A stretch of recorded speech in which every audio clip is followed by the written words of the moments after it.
Okay, so here we are. I haven't done a video in a while. I apologize for that, but I'm going to be making a 2020 Senate prediction right now. So let's go ahead and start out with safe states. So, obviously some predictable results here from the Northeast. This map will also let you fill in the vice presidency, which I will talk about in the end. Actually, I'll leave Texas open for a minute. Okay, so this is, I would say, the map of safe states. I'm also not going to use, like, the safe, likely, leaning, so, you know, I may do that in a future video. But not right now. So this is just going to be a prediction of, I would say, the most likely results for what will happen. So let's go ahead and start with Montana. I only left this open because I think, you know, it could maybe become a little bit of a contested seat. But Montana already has a Democratic senator, which is Jon Tester, and it's surprising enough to me that he already won re-election. So I would say probably Montana would go red. Then we go to a place like Texas, and that's also probably going red because John Cornyn, I believe, is actually the Senate Majority Whip. So I don't think he's going anywhere. Plus, I think of the two, I don't know. I just think if the seat went red in 2018, I don't think it's going to have a Democrat in 2020. Plus, I don't think Beto O'Rourke would run again because I think he would probably, if anything, run for the presidency.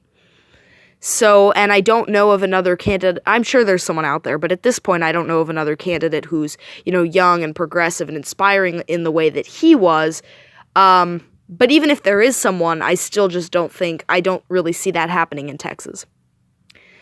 So let's talk about Colorado. Colorado, obviously, Cory Gardner's the incumbent, and I would say it's pretty easy the Democrats would win that because, you know, Colorado having, I've talked about this in videos in the past, you know, Virginia, Nevada, and Colorado are three states that used to go Republican a lot of the time, and now they're much more liberal.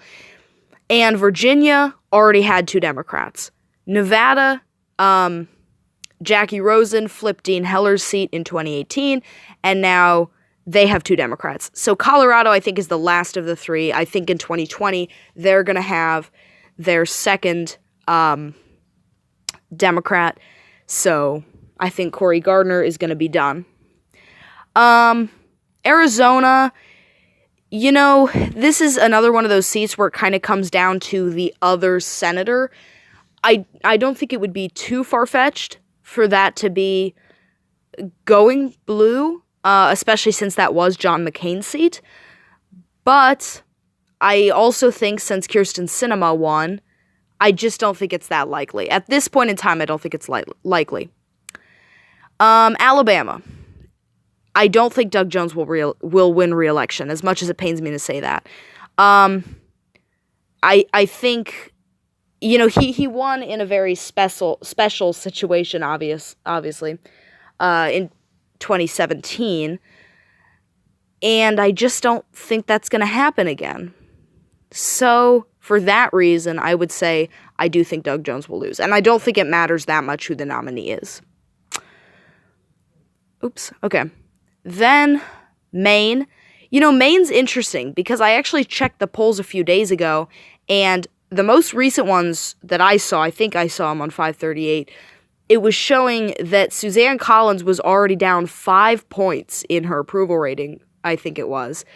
But that's also because she hasn't really fought back yet. The Kavanaugh decision didn't really help her out either. So I think that's a very real possibility. I think the Democrats could definitely flip that seat. When we go to a place like Georgia, again, I don't like to say it, but I really don't think the Democrats can do it. I just think it's too soon. I think because they have a second seat up in 2022. But I don't think Georgia's seat is going to flip. I think David Perdue would hold on. Now, North Carolina is a different story. It's in the same region, but I could really see North Carolina actually flipping. In fact, I'm going to say right now at this point in time, I think Thom Tillis could end up losing.